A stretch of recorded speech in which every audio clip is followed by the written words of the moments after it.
I haven't heard.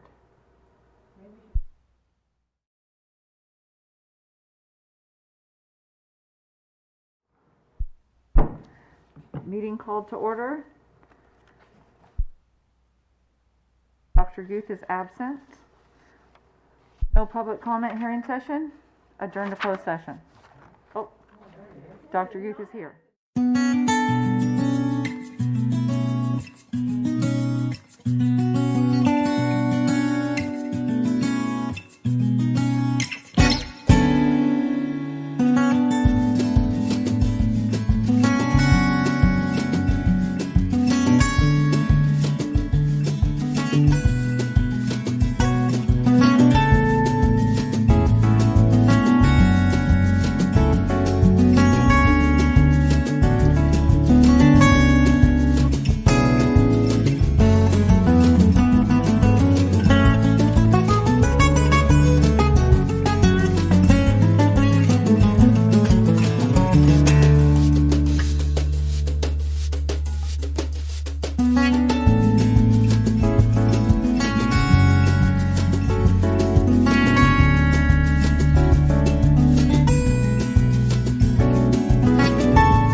into open session. Martha will lead us in the Pledge of Allegiance. I pledge allegiance to the flag of the United States of America and to the republic for which it stands, one nation, under God, indivisible, with liberty and justice for all. And standing for a moment of silence.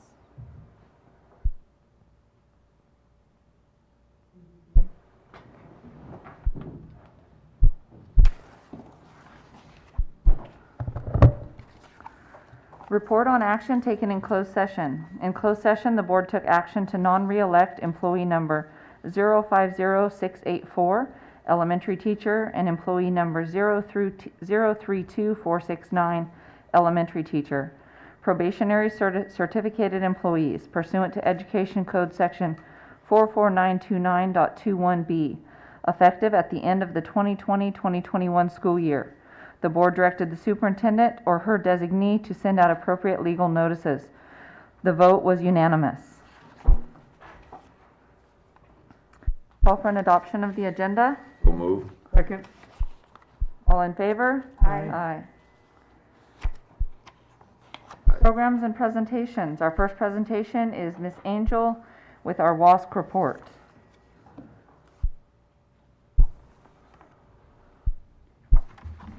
Good evening. Thank you for having me here tonight. I'm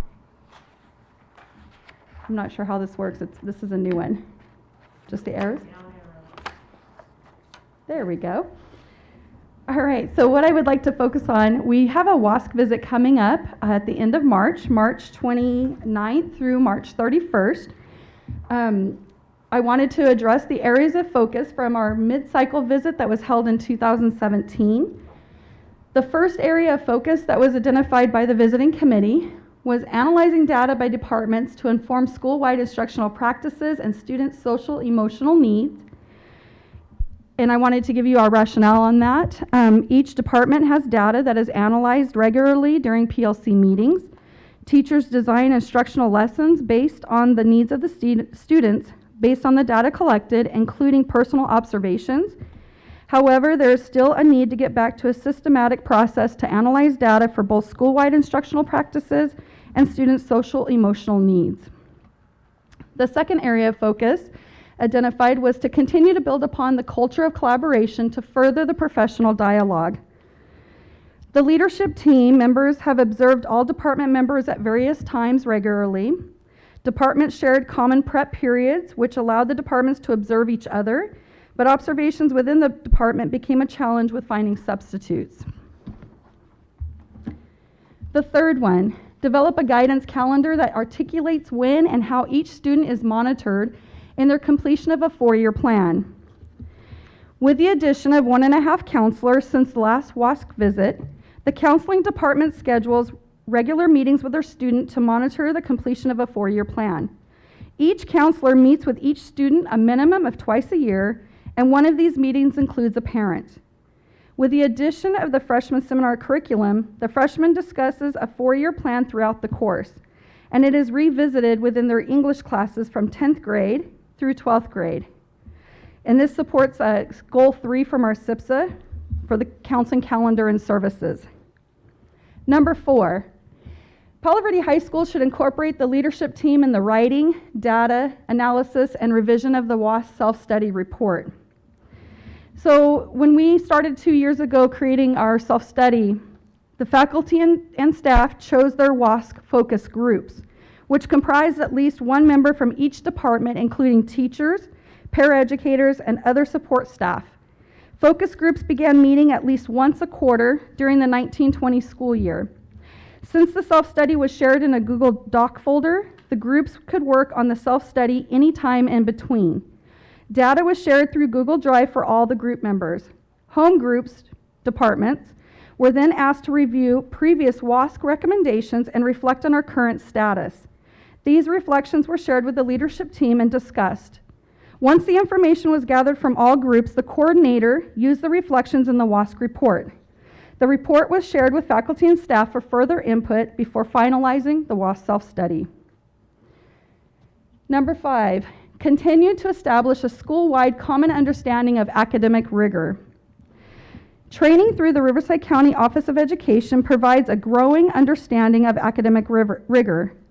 However, because these trainings are primarily focused on the English and math departments, there has not been a school-wide consensus of academic rigor and what that should look like in our instructional practices. Each department, however, does agree to what rigor in their subject matter should look like. There also has been a significant change to the special education services model in the 2020-2021 school year, which now has a special education department reflecting on the level of rigor for students in their program. And number 6, continue to support the student intervention services. Palo Verde High School continues to support the needs of the student community with several programs. Tutoring is available after school and even during distance learning. Support hours are available before and after instructional time. The supper program is available after school for all students to pick up a meal before heading home, and that's when our students are on campus. Our counselors have an up-to-date website that promotes social emotional support and help, and this is provided through Goal 1 of our SIPSA for extended learning time, having AVID, IXL, MYON, field trips, and those extra support services. Before you go to the next, could we ask questions now, or do we have to wait till the end? You can ask a question now if you'd like to. On number 3, on the 4-year plan, Yes. did you say it's every year they go over it, or in 10th grade only? Every year. Every year? Every year. That's a departure from the past, I think, so that's really great. Yes, it's the goal that they meet with the students twice in a year. That's their goal, to meet with everyone on their caseload. And we have a counselor for each grade level. And one of the meetings is to be conducted with the parent as well. That's wonderful. Thank you. You're welcome. So what I'm going to go over next, this is our Chapter 3 self-study findings. In this area, it's where we develop a list of strengths, a list of prioritized growth areas for continuous support, and there's 5 criteria categories. In the first one, it's organization, vision and purpose, governance, leadership, staff, and resources. In section B, it is curriculum. C is instruction.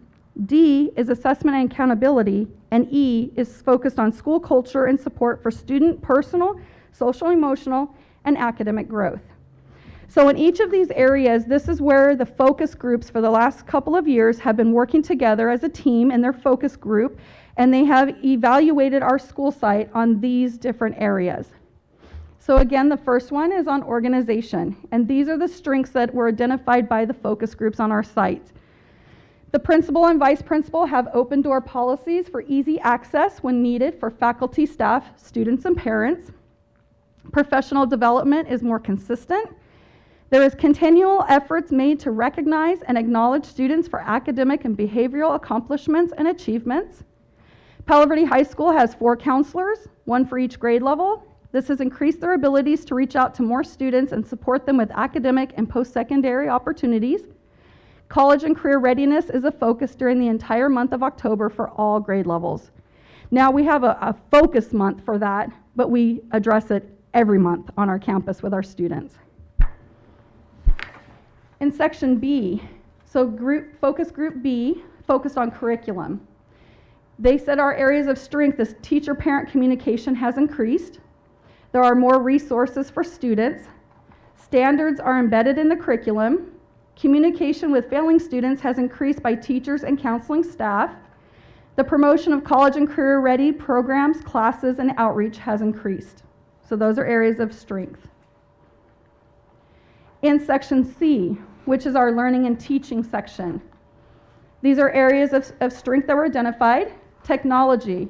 Core classes such as math, science, English, and social science have issued Chromebooks with many educational applications and platforms provided by the district. Students and teachers are able to track growth in Renaissance and MyHRW for math state standards, Pearson, MYON, and Renaissance for English Lexile levels and standards-based assessments. For life skills in the SH program, the use of Sandy is used. Students have a variety of career readiness programs to choose from. In section D, this is on assessment and accountability. These were areas of strength that the focus group D evaluated our school on. We have a counselor for each grade level in order to monitor student growth. The district has provided continuous professional development training to the math and English departments that are focused on standards-based assessment. The school has increased the number of AP classes offered on campus. The school and the district has been consistently using an online grading system which students can access. This has made our students proactive about their grades. Parents and students have also been proactive with their attendance. We have a dropout prevention specialist who monitors student attendance and makes home visits. This has placed more emphasis on attendance. And continuing in this area, we have more intervention classes in math and English to support students who are not up to standard. We offer a freshman seminar course which is geared towards preparing freshmen to achieve student success and transition into high school. We have new CTE programs and courses that have been introduced, and the school is teaming up with the Palo Verde College in order to have classes that add to students being college and career ready. Each classroom is equipped with a document camera, projectors, and Chromebooks. Students have become technologically advanced as a result of distance learning and tech support from their teachers. The implementations of programs such as Mayan, IXL, Star Reading, and Math are used to gather data on performance gains. And in section E, the 5th category, the areas of strength for school culture and support for students. Again, we have a dedicated counselor for each grade level. We celebrate traditional homecoming activities. That is a tradition in this valley and at our school, and it's very important for our school culture. College Career Kickoff Day and month in October, and we have increased that tremendously over the last couple of years with the amount of presenters and colleges involved. Maintaining the same class sponsors for each grade level.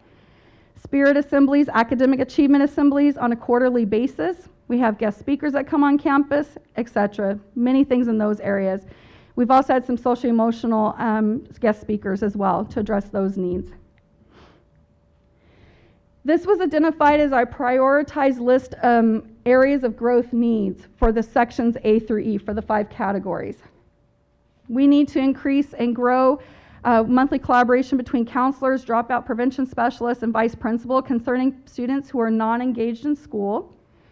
We're identifying that we need to grow in faculty staff training on identifying early signs of social emotional stress.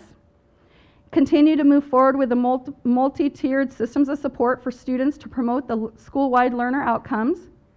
Continue to provide professional development in the areas of curriculum, intervention, and technology.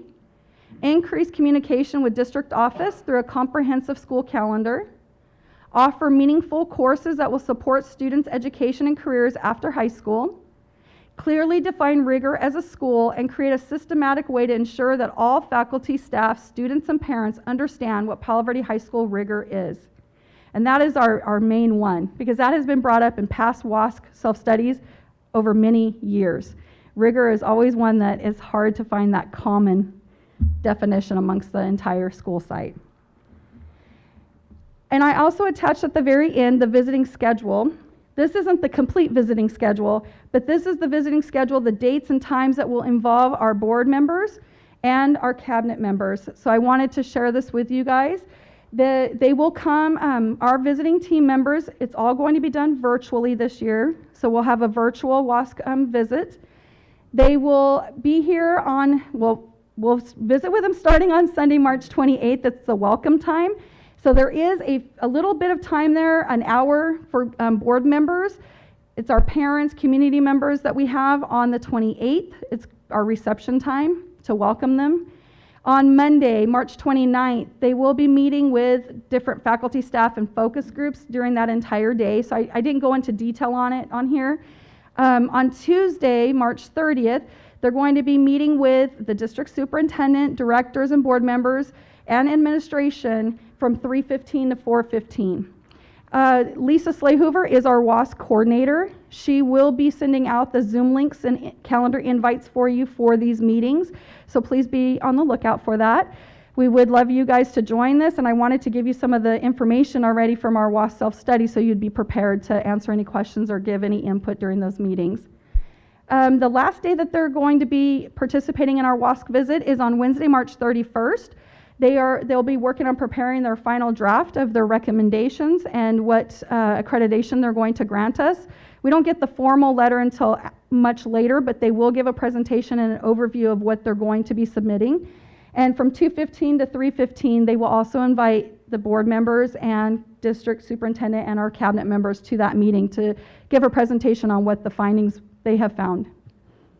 Any questions? Now, did you say that they're going to be virtual meetings with them, or are the board members actually going to meet them face to face? It'll only be virtual this year. All of everything in the right-hand column is virtual? Everything is virtual. It's a complete virtual visit. Yeah, it's going to be much different doing it that way. And we just were notified last week, our chairperson had a family emergency, had to pull out. So they just assigned a new chairperson, but we do have 2 other visiting members as well. So we have a complete team coming, but we were worried there for a little bit. Any further questions? I had one on your section B. It said communication with failing students has increased, but what is that? What exactly do they do when they communicate with the failing student? When communicating with failing students, so we have our teachers right now that are calling, making parent phone calls. We set up SST meetings if we're students that we're really concerned about. They send progress reports, they send emails, they make phone calls to parents. So it's in a lot of different ways they're doing that. And that's with the teachers. We also have our counselors who are reaching out and doing the same thing. So they're paying attention to our students who are not passing classes as well. And reaching out to parents and setting up Zoom meetings. And I do have some teachers who tell the kids, you need to come, like they send them directly links to come for Wednesday support, the extra support hours, so that they can work with them in small group or one-on-one as well. Oh, good. Thank you. You're welcome. Questions? No? Thank you. Thank you very much. All right, our next presentation is student in-person instruction timeline, projection, and updates. We have Mrs. April Smith. And Miss Lois Schaefer.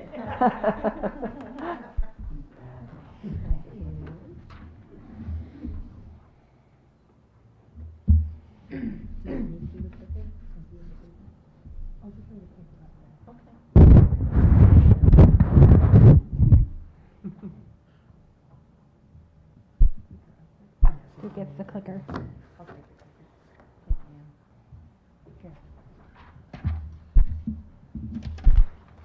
Good evening, board members. You click there. Yeah. Well, yeah, we have to be in our presentation first. Good evening, board members, Ms. Kern, and people watching us out in the public here. We're here to talk about student in-person instruction timeline and updates. Click. First, I want to remind you of our trends, and this is California's COVID-19 new cases per 100,000. I started keeping track in November, and this week, today, we're the lowest we have been since November in California. We're at 10.2 new cases per 100,000. And this is our Riverside County adjusted rate per 100,000. Again, I've started keeping track in November. And we're the lowest we have been since then. We're at 11.3, and that's the adjusted rate. And it's under 25 to be allowed to open a school, to open schools TK through 6, and it's almost to the red tier, which is 7. On the first one, this is the California COVID new cases per 100,000? Correct. There's only 10? Correct. Wow, okay. I know. These are Blythe active cases. It's hard to see the numbers on such a busy page. On November 18th, there were 41 active cases. November 24th, there were 56. It went as high as 327 new cases, active cases on January 26th in Blythe. Today is at 56. So we're back to where we were in November. And Blythe new cases per day, we have been single digits since February 4th. 6, 3, sometimes there's a negative number. I forgot. I know. Sorry.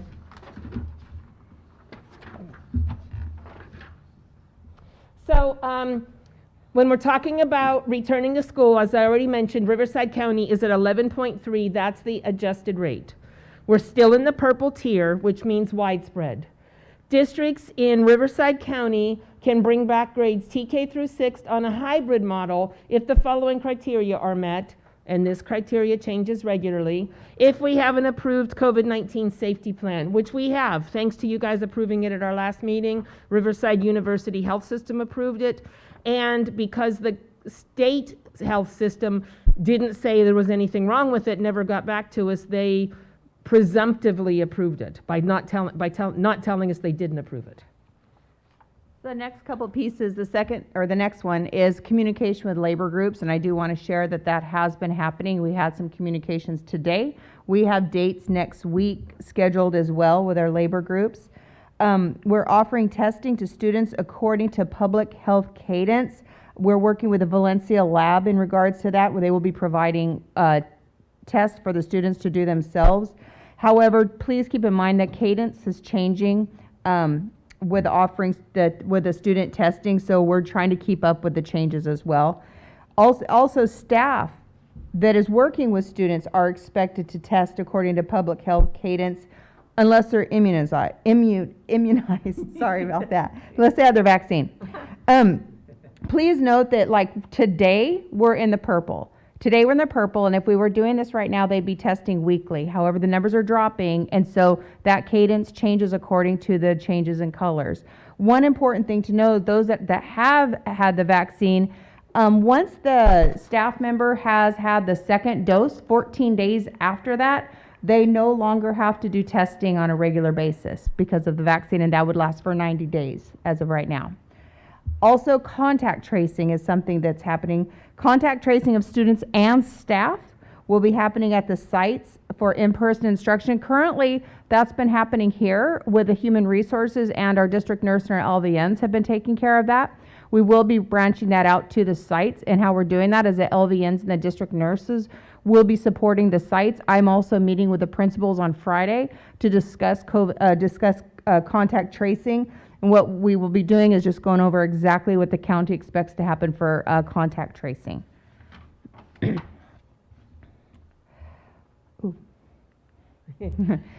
More in-person updates.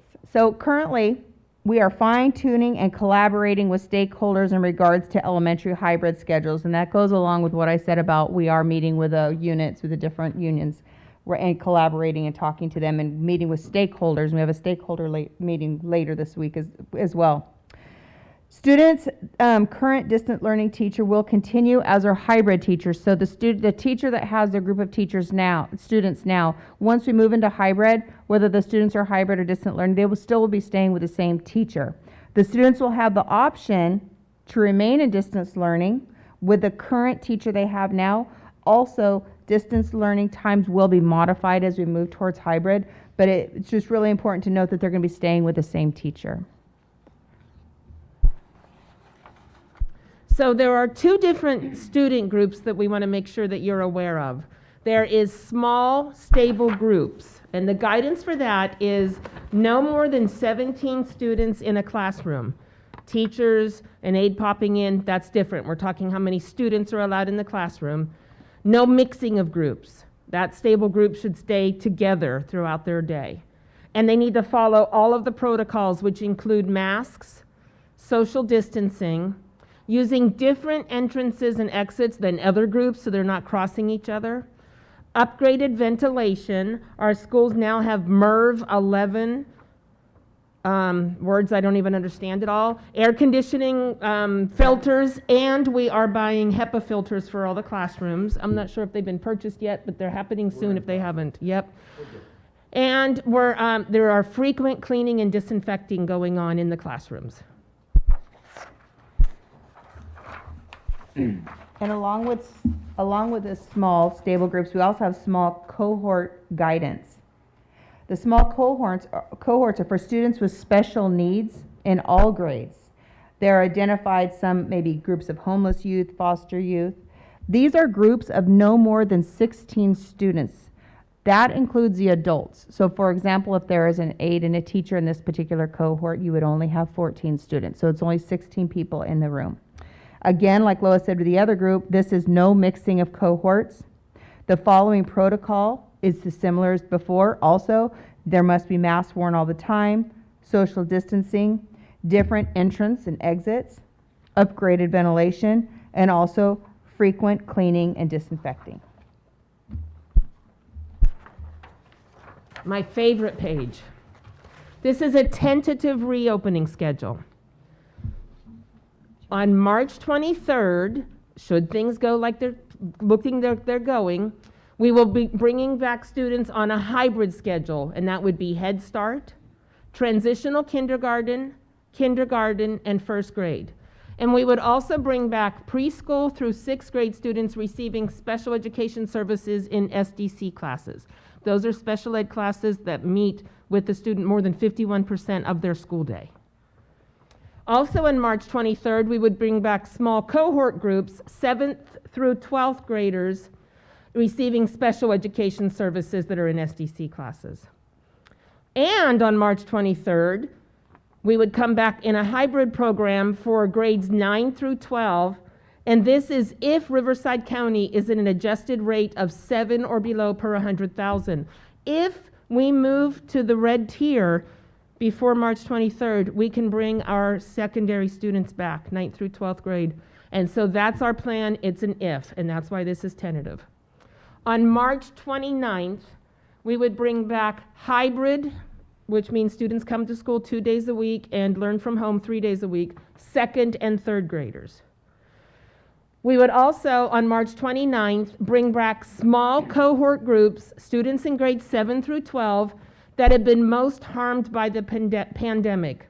That includes homeless students, foster youth, English learners, chronically absent students, students who have missed 10% of the school year already or more, students without access to properly functioning internet, and other students determined by school staff needing extra support.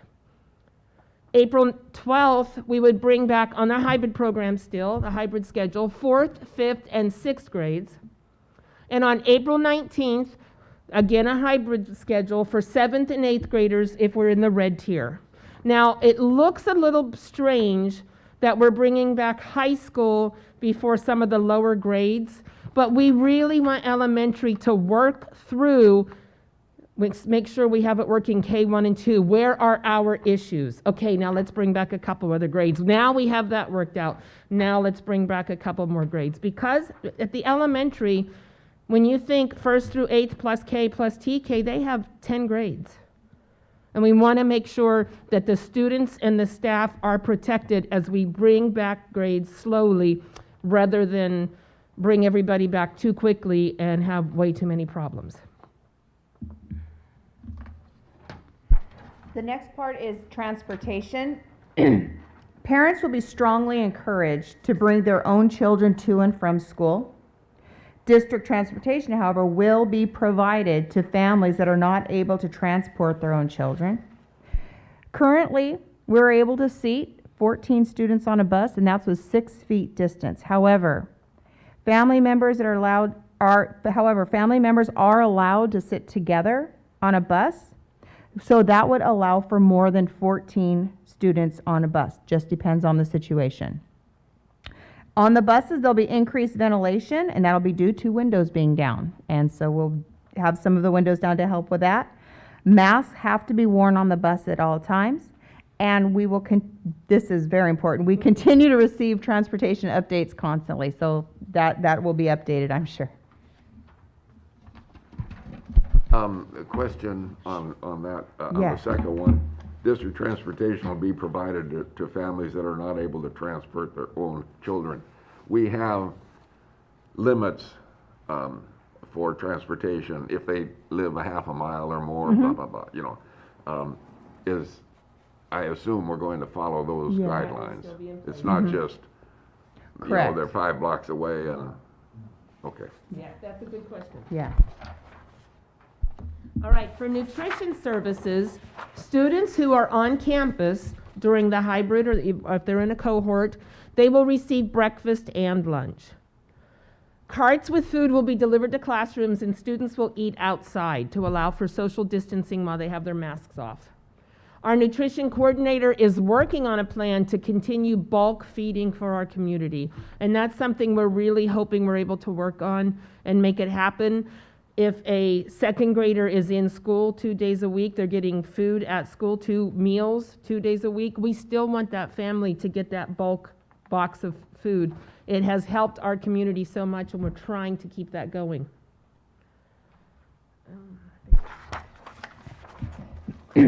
Switching from hybrid to distance learning. So the groups are going to be the hybrid are going to be in 2 groups. They're going to be in an A-B group, and some students will be staying distance learning. There's going to be flexibility with this because of the distance learning. They're going to be able to switch. So if a classroom is deemed to where somebody is possibly positive and the class is quarantined, it's going to be very easy for the teacher to flip, and that group that is typically coming in, the AB, they'll be able to work from home during that quarantine time. With this set up this way, it also creates a great flexibility for families to give families choices to move between hybrid and distance. What I mean by that is if I'm a little reluctant as a parent to come back hybrid and I keep my child distance learning, but once I see that hybrid's going well, we're making it to where they're very easily to move their kid right into hybrid, move their child right into hybrid. So we're trying to keep that flexibility where they can just switch back and we don't want them going back and forth, but we want them to be able to switch if they decide that they want the hybrid, or if there's something happens and we can go back to the distance. The teachers are able to support the students they are currently familiar with. Like I said, the teachers that have the groups now will be staying with their students, whether they're hybrid or distance learning. This also allows for the teachers to be familiar with their own students' learning needs. So we definitely want to keep the stability there. Ooh, I get the last slide. Are there any questions? I don't have any questions. It's All just right. very exciting that we're actually We're even getting excited to too. this point. It's been a lot of work. Right direction. Schools too. Thank you. Schools are working so hard on this. So do we have more direction to move forward with the proposed timelines for schools presented? Yes. Yeah, I think it looks great. The Okay. sooner we can get them back, the better. Thank you. Thank you. All right, our next presentation is our second interim financial report, Mr. Milton Sanchez.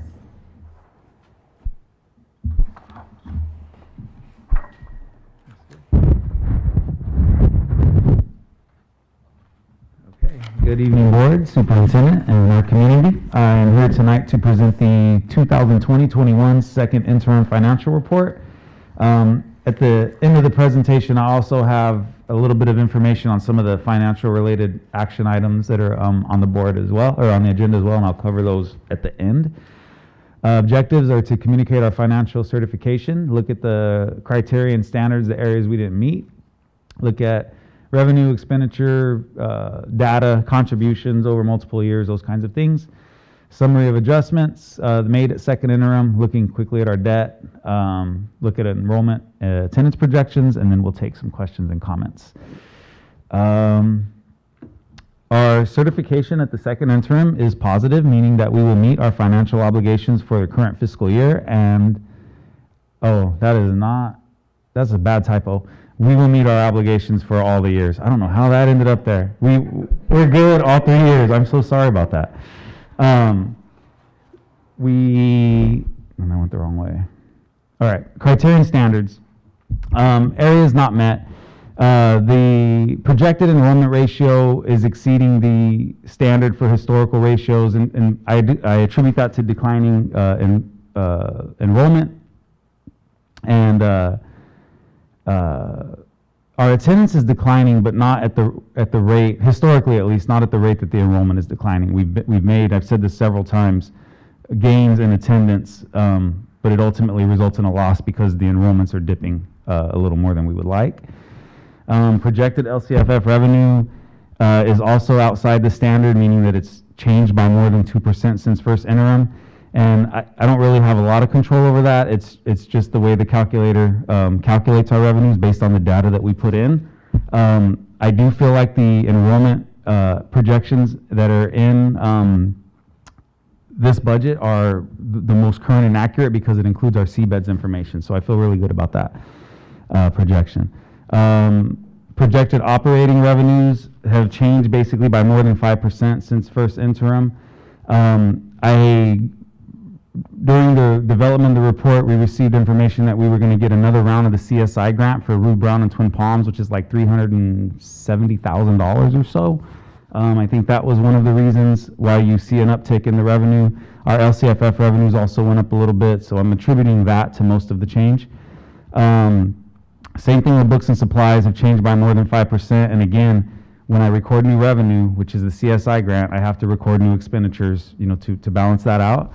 I attribute most of it to that. Same thing with books and supplies, and then our contributions are also increasing by more than 5%, and we'll look at that in a little bit more detail. These are our revenue projections. The fourth column over is second interim, fifth column is 21-22 projection, and then the last column is 22-23. You can see from first to second interim, our revenues went up by about a couple $100,000 at the LCFF level. Federal revenues went up about maybe 300 and something to 400,000. That's the CSI grant we talked about. State revenues pretty stable from first to second interim. Local revenue went up a little bit. And then our totals, we were at 44.9 million at first interim, and we are now at 45.5. So it's about 600,000 or so in revenue. And the change in fund balance at first interim, we had projected that it would grow by about $1 million. And we've revised that projection to about 1.26 million. We project the ending fund balance to grow by the end of the year. For 21-22, I'm not going to go into detail with the revenues. You guys can kind of see they steadily climb at the LCFF level. I'm projecting everything else to hold constant until we get better information. The local revenue, I took down a little bit. I believe we have a grant that goes away. There's a couple things that'll go away on us there. And then the revenues are going to go up somewhere between 500,000 and 600,000 from 21-22 to 22-23. Now, the thing to watch on this one is the fund balance, the change in fund balance. We've had a lot of new money. We've had COVID relief and things like that helping us out. So it's taken pressure off other areas of the general fund, which is allowing us to grow the balance. We expect the balance to grow again next year, but then when we get to 22-23, we're back to a deficit.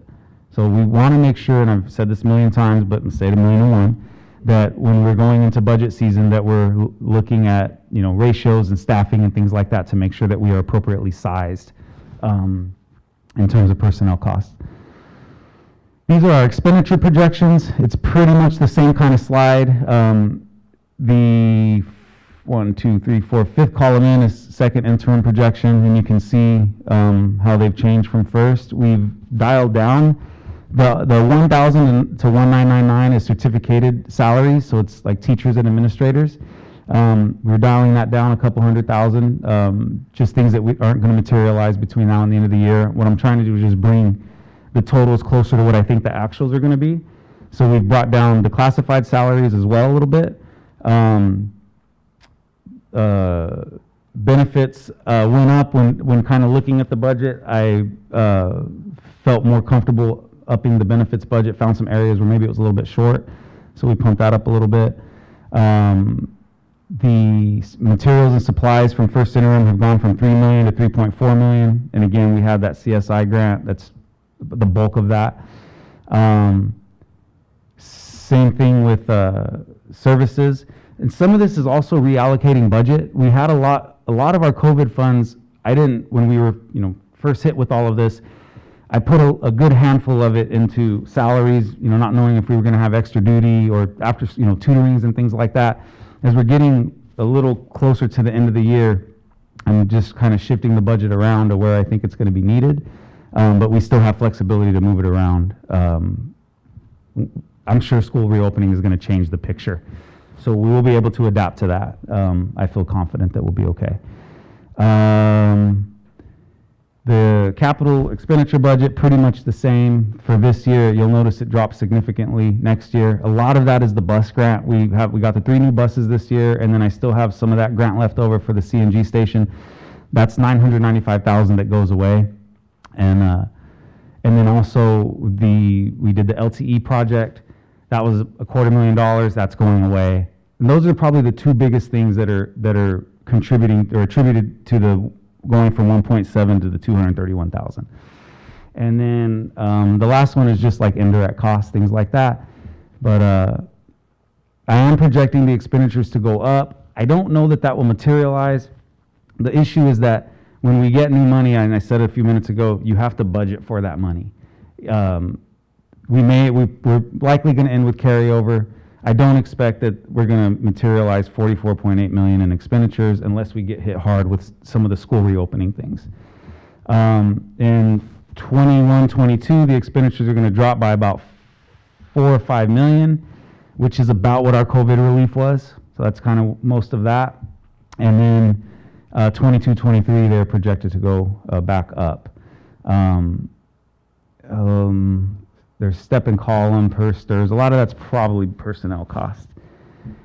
The contributions to the encroaching program. So special ed is an encroachment program. The routine restricted maintenance is an encroachment program, transportation encroachment, and JROTC.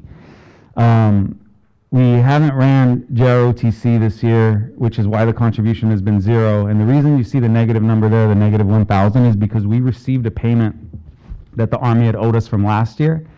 And it went into the resource, but since there's nothing really we can do with it, I'm just putting it back into resource 0. So that's what that's about. And I went ahead and held 22-23 constant for JROTC until we figure kind of out where that program is headed. Working my way up, transportation.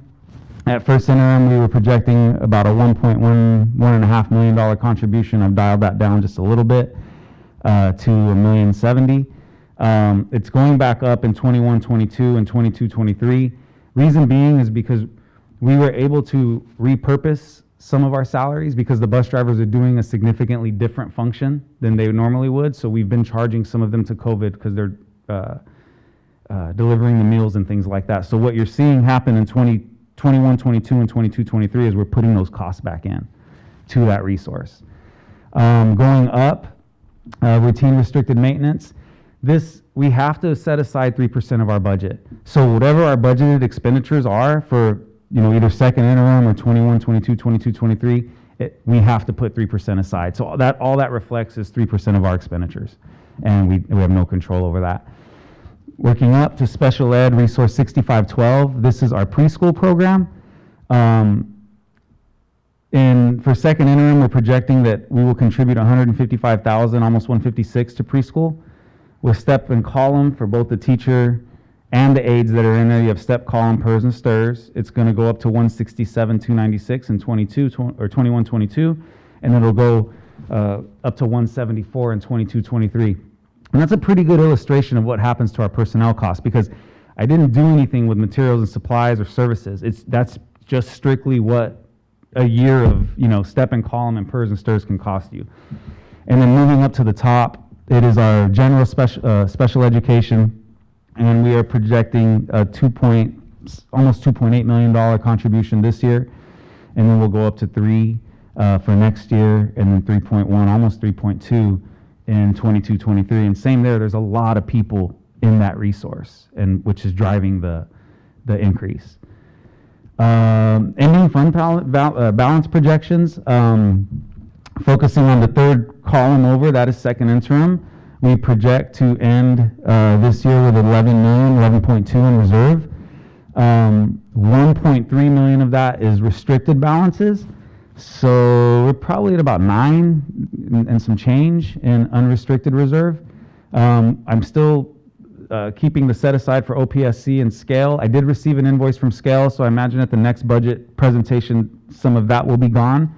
And I have not yet heard what's going to happen with the OPSC thing. And that had to do with hardship funds. I don't know if you guys remember that. We had a reserve account with hardship funds, and before my time it was spent, and then OPSC came calling for the money, And so I've just been setting that aside for, when they say, hey, we need it. So, and I'll look into that before we close the books to see if we got any reprieve on that at all. We have our 3% reserve is met in each year. And then the other assignments, so the 7.8 million, and then the 9 million, and then the 9.7 million would be our unrestricted reserve. Summary of adjustments. At the certificated salary level, we adjusted down just about $30,000. Again, just trying to get things in line for where I think we're going to end. We were able to dial down classified salaries about $175,000, benefits about $204,000. Materials went up $1 million, and a lot of that is just reallocating budget. We have the CSI grant. I don't think we're going to spend all of the materials and supplies, but I had to put it somewhere. Services went up about $372,000. Same thing, I don't think a lot of that's going to materialize. Capital expenditures didn't change much. Other outgo didn't change much. The total adjustments are $963,000. That's at the expenditure level. At the revenue level, we went up about 1.2, and 600 and something thousand of that was a transfer in. So let me explain real quick. One of the benefits of not having debt in the general fund anymore is we can rethink how we use our redevelopment revenue. We were previously getting the redevelopment revenue in Fund 40 and then paying our debt. And then what Fund 40 couldn't cover, the general fund would pick up. Because we don't have the debt on the general fund books anymore, I can use the money in Fund 40 for the routine restricted maintenance account. So what I've done is I brought over in this period $600 and some odd thousand from Fund 40 into Fund 06, and that's what's making the helping to make the routine restricted maintenance contribution. So for this year, it's taken $600,000 plus of pressure off of Resource Zero. So it's a very, very positive thing. Next year, it's going to be closer to $400,000. I had a beginning balance in that Fund 40 of like 260 something. So I'm using the rest of that, all of the 400, and then going forward, I'm expecting about 400 every year. But that was a nice little surprise. The debt picture remains the same, and I've said this at the last meeting. We still have the debt. It's just serviced in a different way. We created escrow accounts for the Climatech, and we created an escrow account for the COPs, and the Fund 21 bond revenues are servicing the COP debt and the Climatech. And as mentioned at the last meeting, we weren't here yet. This is the first time. When I came at First Interim, that was the last time I think I was over there. So by moving over here, we've gotten rid of the capital lease that relates to the district office. And so, like I said, the debt is smaller than it was last year, but we still have the two bigger pieces of the Climatech and the COPs. Enrollment and attendance projections, I did not change them by very much since First Interim. We are projecting enrollment, well, there's no projection, we know our data. Enrollment this year was 2820. We're projecting average daily attendance to be 272810, and that's because, remember, we're held harmless, so we're just using the same number that we used last year. And then our unduplicated count is 2132. Which, and I've mentioned that before, our percentage came in where I, would have liked to see it. So that was nice. The unduplicated count, if that drops, it can hit our finances pretty significantly. That's what drives our supplemental and concentration grant. And so it's helpful to have some of that population. That's the end of kind of the second interim report for the district. I got a few more slides that'll address, like I said, some of the budget-related items that are still on the agenda. One is the Scale Academy second interim report. There's a Measure E bond audit that you guys are going to be asked to approve, and then also a Head Start budget revision. So briefly, I'm just going to show you where Scale's kind of bigger numbers are. So for second interim, they're projecting $11.5 million in revenue. For 21-22, 12.7 million in revenue. For 22-23, 13 million in revenue. Second interim expenditures, 10.1 million. At 21-22, there'll be 10.5 million, and in 22-23, almost 10.8 million.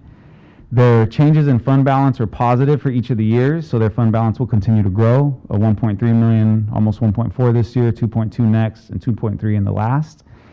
Their ending fund balance is projected to be 5.4 million for this year, 7.6 for year 2, and 9.9, almost 10 million for year 3. Their enrollment currently is at 1,210 students, and they're projecting 1,300 for the subsequent years. And their attendance is projected at 1,143.98 students for this year, 1,235 next year, and then 1,235 the year after that. So numbers look pretty good for scale. The Measure E bond audit, I don't have a lot of detail with this. The bond it was included on the agenda.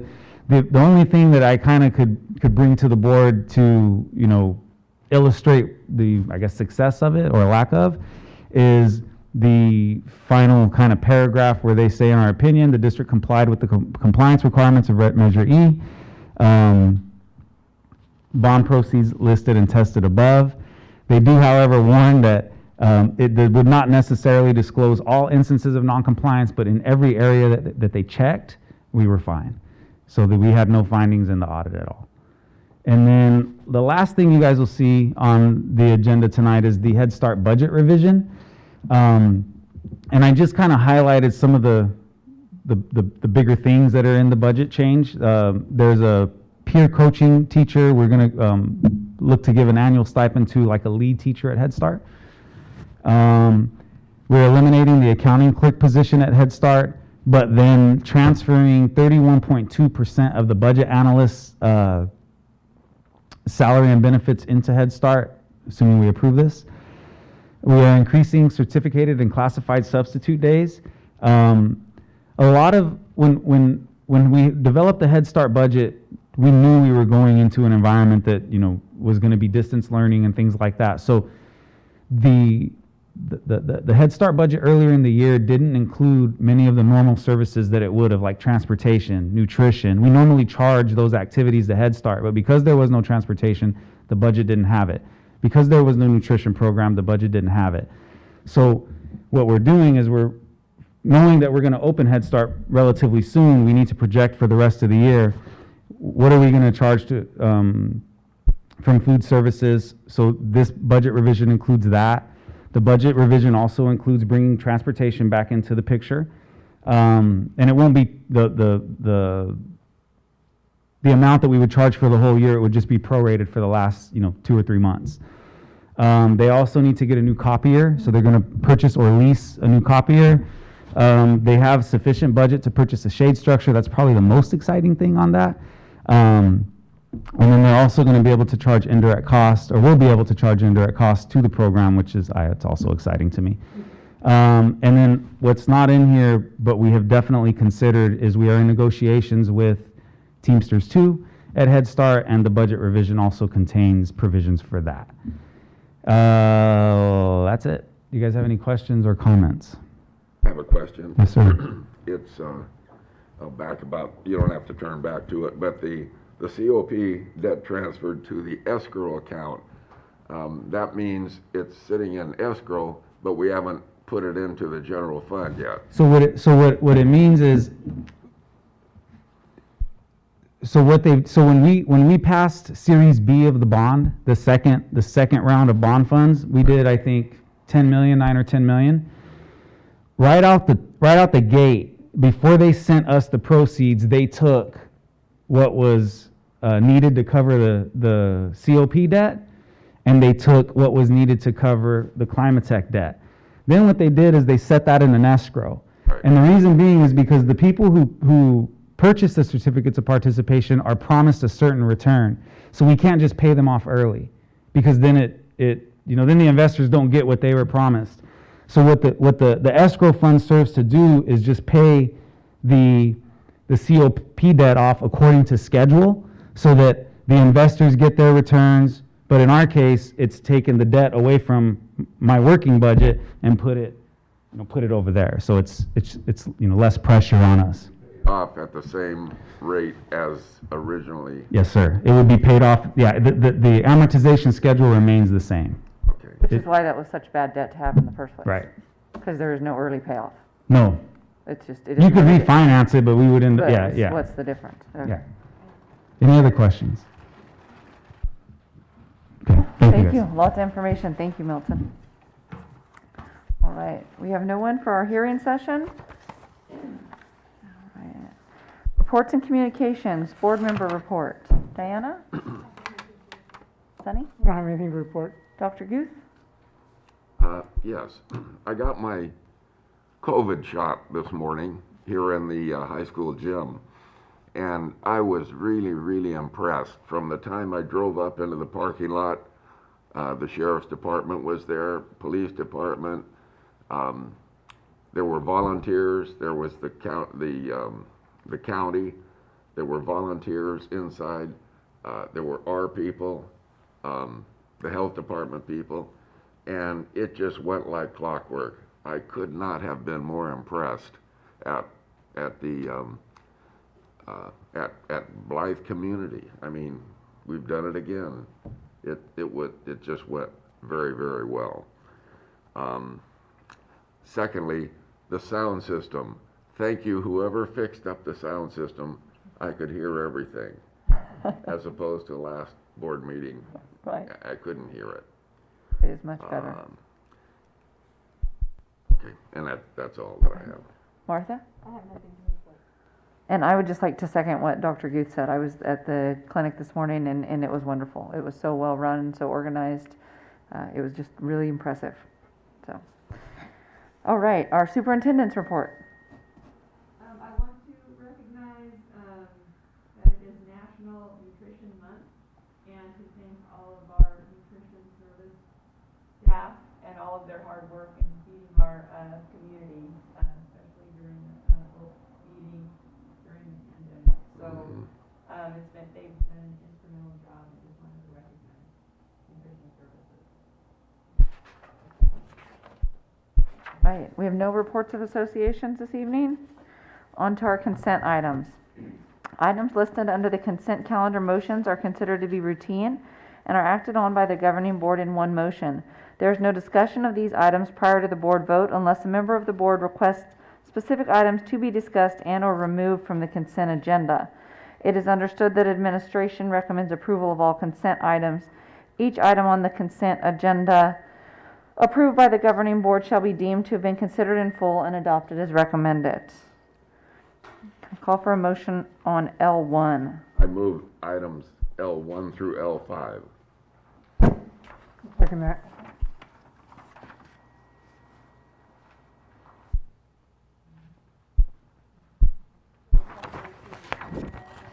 Have to do some separately. Go ahead, just say you'll recuse yourself. I asked to be recused. All 1 through all 5. All right, all in favor? Aye. Aye. Any opposed? Perfect. Okay.